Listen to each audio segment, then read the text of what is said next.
Jeb Philip's sister-in-law Barbara gave everyone in the family one of those kits to trace their ancestors.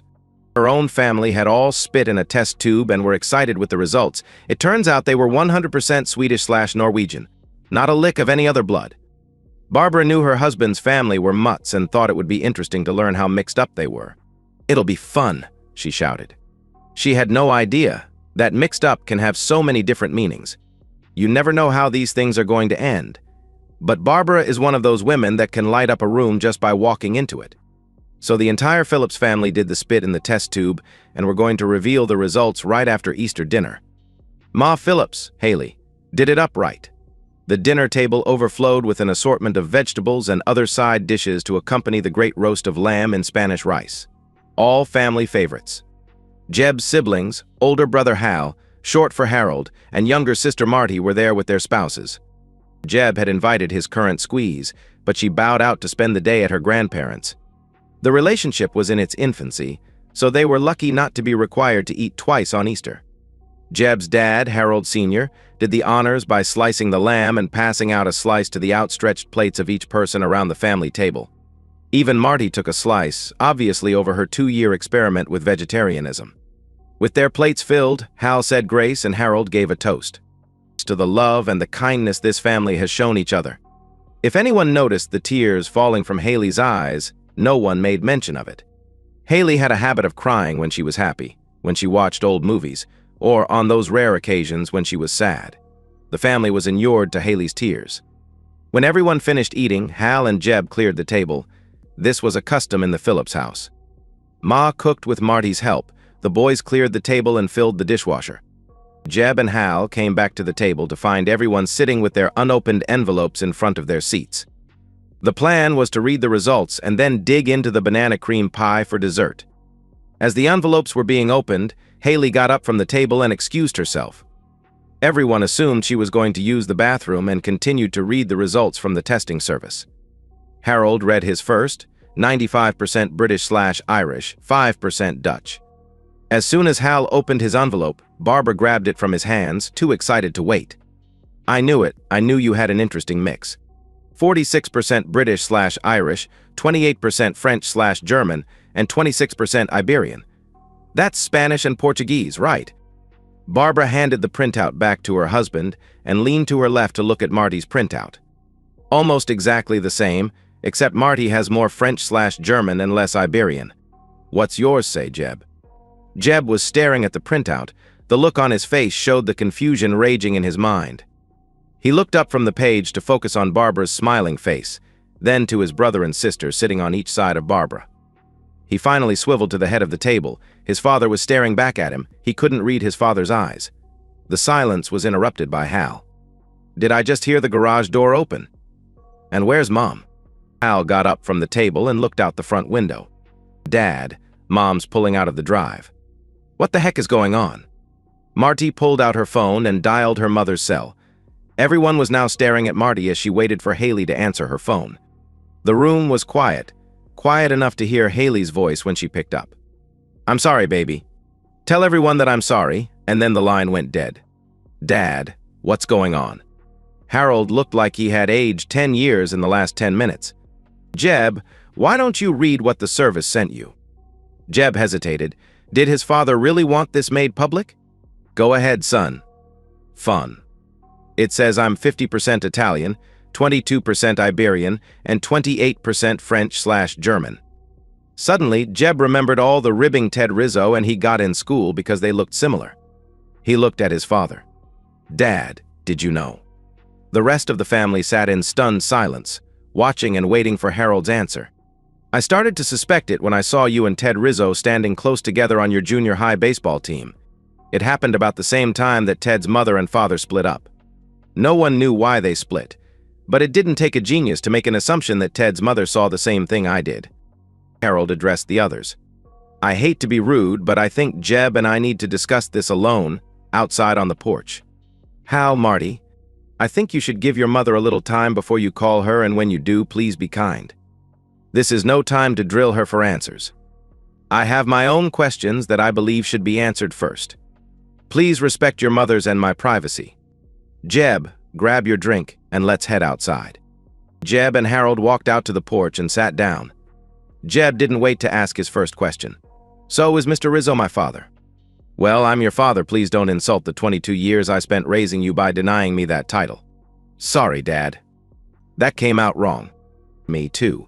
What I meant to say is just because I didn't contribute to your DNA doesn't mean you're not my son or that I don't love you just as much as I always have. But to answer your question, maybe Rizzo is your biological father. I don't know. We'll have to ask your mother when she's ready." "Where do you think she went?" Harold actually laughed. "Where else? I suspect she's sitting on your Aunt April's sofa right now, bawling her eyes out in her sister's arms." "Dad, you said you started to suspect over 12 years ago. Why didn't you ever confront Mom and ask her about it?" "A bunch of reasons. For one, I didn't want anything to come between you and me. By the time I began to suspect it, I was hopelessly in love with you as my son. I've always been proud of you and proud to be your father. I didn't want anything to change." Harold took a drink from his whiskey glass and continued.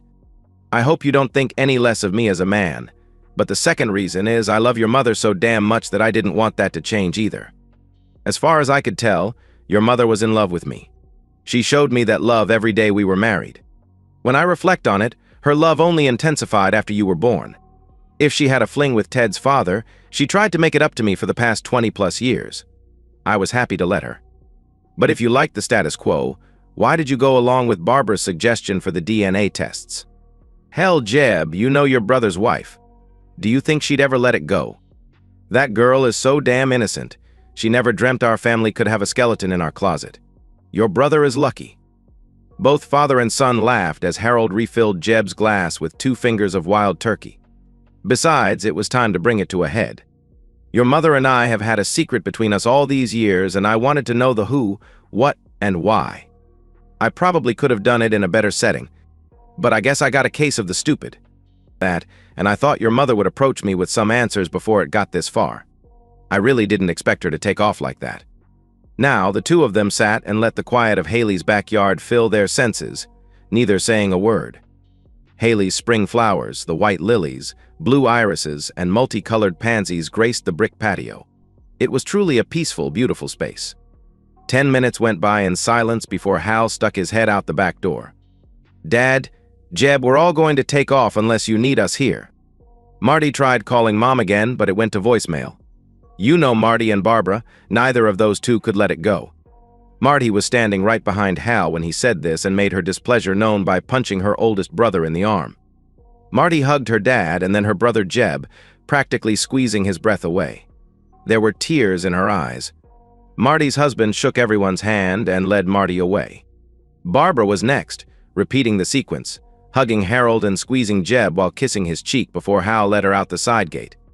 Harold watched them leave and pointed Jeb to the patio chair. "Let's finish our drinks. I'd like you to do me a favor. Could you ask Ted if he knows how to get in touch with his father?" Jeb looked over at his father. "Why? You're not going to do something stupid, are you?" "No, not that it hasn't crossed my mind once or twice, or sometimes I fantasize about hurting him, but right now I just need to talk with him before I talk to your mother. That's the trouble with infidelity, Jeb. It robs you of the trust you have in your spouse's words and actions. Remember that, if and when you get married. You'll have plenty of opportunities to stray, and you may think you can pull it off without hurting your marriage, but it always takes at least a little chip out of the relationship, no matter how inconsequential the betrayal may seem at the time. Okay, Dad, as long as you promise. I'll give Ted a call tomorrow. Last I heard, Mr. Rizzo was selling cars up north in Dallas." "What are you going to tell Ted?" Jeb asked. "Let's wait till our family situation gets squared away. Then Ted and I will talk about our relationship. I expect Ted's always wondered himself, if he doesn't already know. Thanks, I'd like to surprise Tony Rizzo if I can." Now that the lid was blown off the kettle, no one wanted to waste any time. Jeb called Ted Monday morning and after the usual catch-up, found out where Ted's father worked without revealing the why. Just two friends shooting the shit. "How's your mom? How's your dad? What are they up to?" Tuesday at 3 p.m. Harold Phillips was knocking on Tony Rizzo's sales office door jamb at the Lexus dealership where Tony worked. As Tony looked up from the papers on his desk, the old feelings were welling up inside Harold. The desire to punch this asshole right in the nose. Harold, it had been over a dozen years and Tony couldn't think of a reason his old neighbor was standing in his doorway. Harold took a moment to collect himself. "Hi, Tony. I was wondering if you had a moment to talk. It's private, so maybe we could go somewhere a little less public." Tony's thoughts were starting to catch up. "Sure. Let's grab a car and go for a ride." Tony grabbed a set of keys to a car and held the door open for Harold. They drove to a nearby park and got out without saying a word.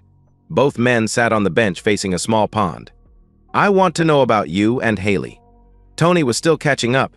Harold's words weren't what he expected. His face showed the surprise. "What do you mean, me and Haley? There never was anything between me and your wife." Tony's attempt at deflection pissed Harold off. "What do you mean?" "Nothing. Don't mess with me, Tony. It doesn't take a genius to see Jeb and Ted are brothers, and Jeb's DNA just came back. He's half Italian Rizzo." Although the situation was hilarious to Tony, he was smart enough to realize it wouldn't be funny to Harold. After all, Tony had a dozen years to get used to the idea. Harold was only now going to learn the truth. Tony stifled the laugh. "Jesus, Harold, haven't you and Haley talked? It wasn't me that you were looking for. At first, I thought it was you banging my ex, Sophia.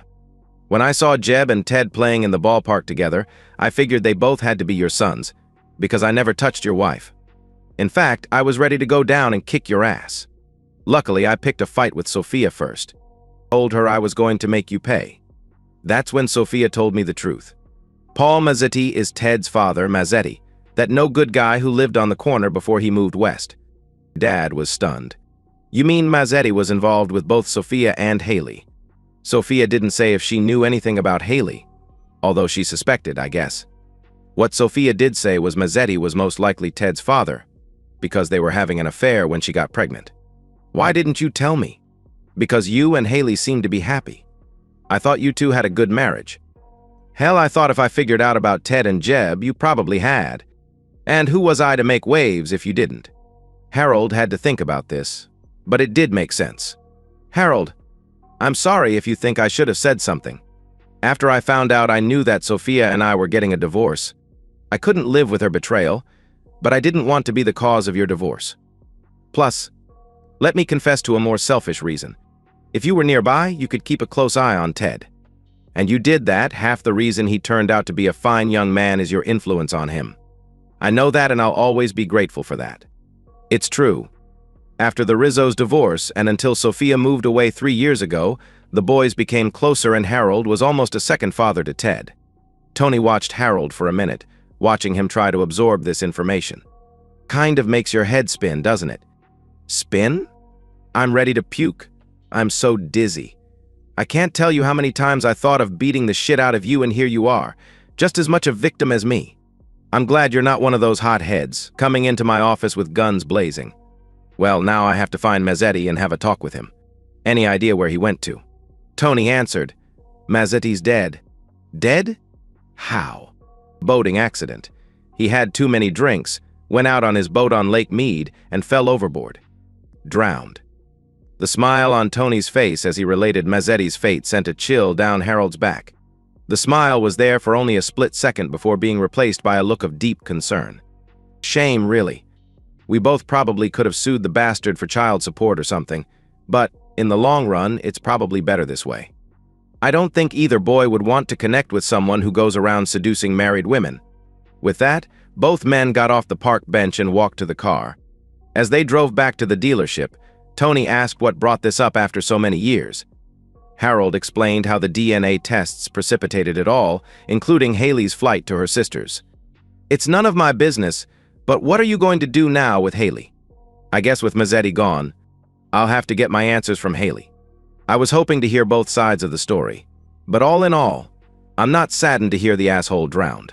Does Ted know? No, Ted still believes I'm his sperm donor. I try to keep in touch with him and show him I care despite the divorce from his mom. Some days are better than others. One of us calls the other at least every other week. Harold nodded. Jeb, knowing he's half Italian, will probably complicate things.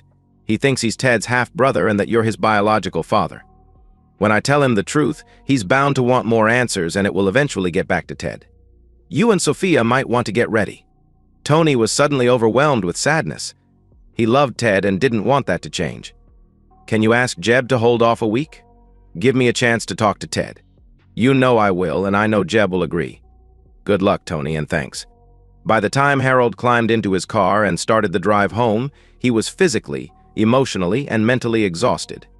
There was a sign for a chain hotel before one of the exits as he headed south. Harold decided to pull over and get a room, whether for a few hours or the night he'd decide later. With the key to a room in hand, Harold changed his mind about a nap. The gentleman's club across the street seemed to be calling his name. He hadn't been in a strip club since his bachelor party almost 30 years ago. In fact, Harold had only seen one naked woman besides his wife in all those years. Time to fix that. As Harold walked into the club, he almost turned around. What the hell am I doing here, but? He paid the cover and sat down in the rear of the room. Next door was a liquor store. Harold bought a pint of bourbon and went to his room. The following morning, Harold woke up with a splitting headache. He looked at the clock. Damn, it was 9:30. His mouth tasted awful. No wonder. The last time he brushed his teeth was yesterday morning. Harold put on his pants and a t-shirt and walked to the office. He grabbed a tin of aspirin, a toothbrush, toothpaste, deodorant, and a cup of coffee before heading back to his room. The shower helped, and within an hour he was feeling more human. He dialed Haley's number and was pleased when she picked up. "We need to talk. I'm at work right now. When do you want to meet? I can be at the house in an hour. Can you take the rest of the day off?" "Why? Where are you?" Harold's headache was coming back and it was making him miserable. "Never mind where I'm at. Just tell me if you can be at the house soon." Harold could hear Haley start to cry. "I'll be there." Harold had hung up. As Harold drove north on the freeway, he wondered why, after all these years, he was so angry. He'd known for years that Jeb wasn't his biological son. He always suspected Rizzo was the father. Was part of his anger the new knowledge that Haley had been with that sleazy Mazzetti and that Mazzetti was Jeb's father? He always hated that guy. Harold realized that no matter how far down you push the feelings of being cuckolded, those feelings are always there. Haley was already at the house when Harold pulled into the drive. He walked into the house to the aroma of freshly brewed coffee. Haley was sitting at the same dining room table, at the same seat, where Harold last saw her 3 days ago. So much has happened since Easter, he thought to himself as he watched Haley open a box of pastries from his favorite bakery. Bribery. Harold said it with a smile in his voice. He loved this woman. "Who said these are for you?" Haley replied as she took a bite out of the cream cheese sweet roll. Haley's humor was one of the traits Harold loved about her, and she knew it.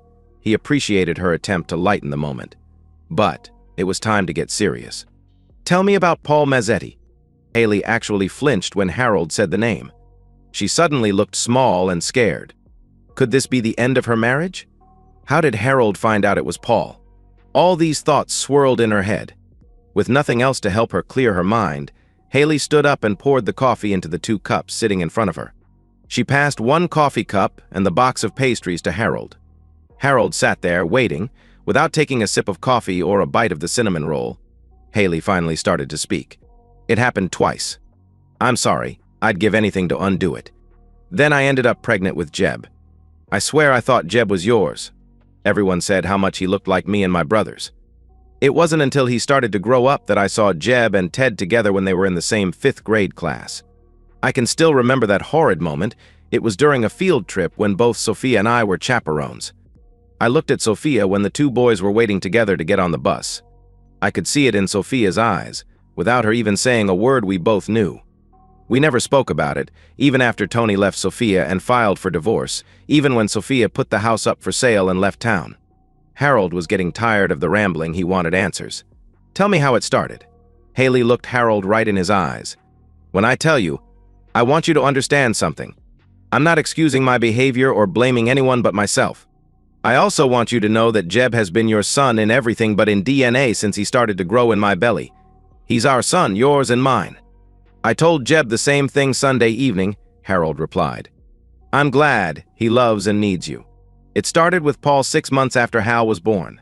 I was still fighting the extra pounds from the pregnancy and feeling fat and ugly." Harold interrupted Haley. "Don't give me that I was feeling fat and ugly bullshit. When did I ever say you were anything but beautiful?" Given Harold's outburst, Haley's reply was calm, much calmer than she felt. "You didn't have to say it. All you had to do was screw that bitch from work for the year you 2 were carrying on your affair before and after Hal was born. If Haley had pulled out a shotgun and blasted Harold in the chest, the effect of her words couldn't have been more severe. He sat with his mouth open and just stared without saying a word. "What? You didn't think I knew? Did you think you were so sneaky that I couldn't smell the intimacy and her perfume on you when you rolled in late from working all evening on important projects?" Harold still hadn't said a word, so Haley continued. "I didn't set out to cheat or to get even. All I wanted was for you to figure out you still loved me and wanted me for your wife instead of that girl. What kind of woman tries to steal a man away from his wife who just gave birth to his infant son?" Paul took advantage of the situation. He was walking past the house one evening. I had just come home and Hal was in the back seat. I had the groceries in the back of the car and Hal was screaming his head off because he was dirty. Paul stopped, and while I changed Hal, Paul brought in the groceries. "You were working late again." I invited Paul to sit and have a beer while I put the groceries away. Paul was charming and I told him more than I should have. That was Paul's in and my downfall. He was a master seducer with his charm and good looks. I was the lonely, pissed-off new mom with low self-esteem. For the next few weeks, Paul seemed to be available anytime I needed something done. "Call me anytime," he said. So I did. When the garage door got stuck and you were at work, Paul fixed it. When the furnace was putting out a bad odor, Paul found a dead mouse trapped inside. And every time he came over, he'd tell me how beautiful I was. He even gave me a bouquet of flowers. They sat right there on the dining room table for 4 days and you never noticed them. Then one day he kissed me, and before I knew it, I was naked on my back and Paul was inside me. Do you want specifics? Like, was he better than you or bigger than you? Harold just shook his head. No, he was still trying to get his head around the fact Haley knew about the affair. An affair with a coworker that lasted 8 months before he ended it. He remembered why it ended, when he felt Haley slipping away from him and he realized how much he loved her. He remembered the fear when Janice Muller threatened to call Haley and tell her all about their affair. He had dodged a bullet. A nearly year-long affair and his wife was none the wiser. It was a secret Harold kept for these past 20-plus years. Haley wasn't finished and her words interrupted his thoughts. Good, but I will tell you he was neither. No better, no bigger, but he was there when I needed a friend. Only he wasn't a real friend, just one more asshole with an ego who was looking to score. A couple of days after that first time, he came back and we did it again. 2 things happened after that second time. Number 1, my conscience hit me so hard that I cried on and off for 2 days. Number 2, the very next day you came home right after work and kissed me like you hadn't kissed me in almost a year. When I told you I hadn't made dinner, you took Hal and me to Sullivan's for a nice dinner. We made love that night and every night for the next week. I was in heaven. You were my husband again.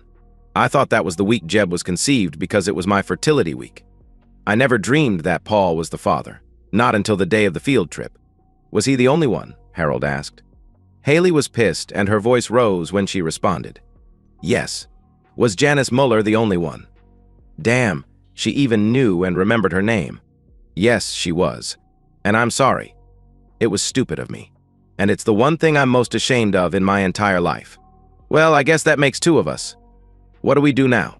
I know you always hated Paul's guts and now you know he and I had an affair, even if it was a short one, and that he's Jeb's biological father. Can you even look at me after this? I still love you, Haley. I still want to be your husband, friend, and lover. I want us to grow old together. I'm not naive, there might be some fallout, maybe a few arguments after this, but I want you to move back home today. Haley got up from her chair and sat in Harold's lap. She put her arms around his neck and gave him a kiss. Take me to bed. And he did. After they made love, they got up and ordered Thai for dinner. Harold and Haley sat on the back porch eating spring rolls, green curry and pad thai, drinking a nice Pinot Gris and talking. Harold, please tell me you're not going to do anything stupid and go after Paul now. Haley, do me a favor. Stop referring to him as Paul, call him Mazzetti or asshole, but not Paul. And to answer your question, no, I'm not going to chase after him. I can't because Mazzetti is dead. Dead? How do you know that? Because Tony Rizzo told me Mazzetti died in a boating accident. Tony told you? You don't think. I don't know and I don't care. But not everybody whose name ends in a vowel is mobbed up. So, just forget about it. You have to work on your Sopranos accent if you're going to do that. You suck at it. Still, that crazy humor made Harold laugh. They were going to be okay. A little over a week later, Jeb and Ted were knocking at the front door on a Saturday afternoon. Harold was pleased to see the two boys and even more pleased to see them both smiling. "I can't believe this bum is my brother," Ted said it while laughing. "Dad and I talked on Thursday and told me all about it. It got me thinking how much I owe you, Mr. Phillips. You've been there for me since my folks split up. I know I wouldn't have gone into engineering if you hadn't encouraged me. All I can say is thanks." Harold gave Ted a hug. "You're welcome. And you know you are always welcome in our home. The world is a crazy place, almost as crazy as this household. You and your dad work everything out. We're going to be okay." He's a funny guy. He was more worried about my mom and you. Said I should never think less of my mother, that everyone screws up and she'll always love me and be my mom. Said you were someone I should look up to. The way you and Mrs. Phillips stuck it out and worked to keep your marriage going. How you've shown a rare manliness in it all. I can see what he's saying. Thanks again." Harold smiled. "I told Jeb the other day and I'll tell you the same. When you get married, don't let temptation lead you astray. Haley and I are the rare exception. Few couples survive infidelity. Now come on into the garden. Haley is back there and would love for you two to visit. I'll get us all a beer." Harold was pulling 4 beers out of the fridge when he saw it. A fresh banana cream pie on the second shelf. He never did get a piece of the pie on Easter Sunday. Harold smiled. "I think I better keep her." And that's the end of today's story. If you enjoyed it, please give this video a thumbs up and drop a comment below. Your support helps the algorithm push my content further. If you're new to the channel, don't forget to hit that subscribe button. It really helps me keep creating more stories for you. Thanks for watching, and I'll see you in the next one.